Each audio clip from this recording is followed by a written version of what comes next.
49 বছরের পর এরকম একটা সরকার আসছে যেটা কেন্দ্র এবং স্টেট একসাথে মিলে কাজ করতেছে। এটা সুন্দর। আমরা চাই মানুষ যেন সুখ সুবিধাটা পাক। আমি তো রিজিগনেশন দিয়েছি, আমি কন্টিনিউ এমপি থেকে কোনো কিছু করিনি, এখন একসাথে মিলে কাজ করবো। দাদা আপনি গতকাল জয়েন করলেন বিজেপিতে। এটা কি মমতা বন্দ্যোপাধ্যায়ের দল তৃণমূল কংগ্রেসের আজকে এই পরিণতি একেবারে সেই জন্যই কি আজকে? খালি আমি না, আমার সাথে 3 জন ছিলেন এবং 20 জন লোকসভার সাংসদরাও কিন্তু দল ছেড়েছেন। তো অবভিয়াসলি এটা একলার কোনো ডিসিশন না। এবং কালকে আমরা যোগদানও করলাম এবং নমিনেশনের পেপারের জন্য আমি এখানে এসেছি। অবভিয়াসলি 49 বছরের পরে এরকম একটা সরকার আসছে যেটা কেন্দ্র এবং স্টেট একসাথে মিলে কাজ করতেছে। এটা সুন্দর। এবারের বাজেট সুন্দর বাজেট হয়েছে। দীর্ঘদিন থেকে ডিমান্ড ছিল সরকারি কর্মচারীদের ডিএ, দীর্ঘদিন থেকে ডিমান্ড ছিল ওয়েজ ইনক্রিমেন্ট, দীর্ঘদিন থেকে ডিমান্ড ছিল যেভাবে পেমেন্ট স্কেল বাড়ানো, অনেক কিছু কর্মসূচি। আমরা মেডিকেল কলেজ বা এইমস বা বুলেট ট্রেন বা এরিয়াতে যদি ডেভেলপমেন্ট হয় বা এয়ারপোর্ট হয়, তাহলে কার জন্য সুবিধা হবে? আমাদের জন্য সুখ সুবিধা হবে। আমরা চাই মানুষ যেন সুখ সুবিধাটা পাক। 100 দিনের কাজ আমরা করতে পারি নাই এবং 100 দিনের কাজের জন্য অনেক অসুবিধা গরিব খেটে খাওয়া মানুষের জন্য হয়েছে। ওই কাজও শুরু হয়ে গেছে।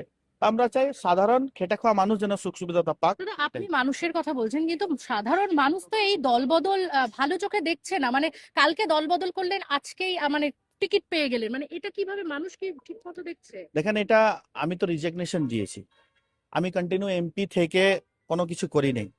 দল থেকে 11 জুন আমি রিজিগনেশন দিলাম এবং রিজিগনেশন দেওয়ার পরে আমি জয়েনিং করলাম। মানে সোশ্যাল মিডিয়া জুড়ে আওয়াজ উঠেছে যে আপনারা ক্ষমতা লোভ। কে কি করতেছে না করতেছে আমি আমার কোনো একলা কোনো ডিসিশন না, এটা আমার পার্সোনাল ডিসিশন। আমি স্টার্টিং থেকে বলেছি আমি কোনো মতন কন্ট্রোভার্সি বা কোনো মতন এরকম কোনো কমেন্ট করবো না যাকে নিয়ে কোনো বিতর্ক হয়। ঠিক আছে, এটা আমার পার্সোনাল ডিসিশন।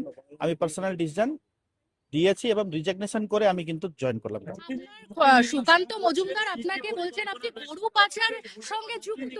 কোনোদিনও না, কোনোদিনও না, কোনোদিনও না। এটা তো একদম ডকুমেন্ট রয়েছে যে গরু Political পাচার একটা করছেন আপনি। ছিল, কোনোদিনও না। এটা এটা বললে তো কোনো কিছু হয় না।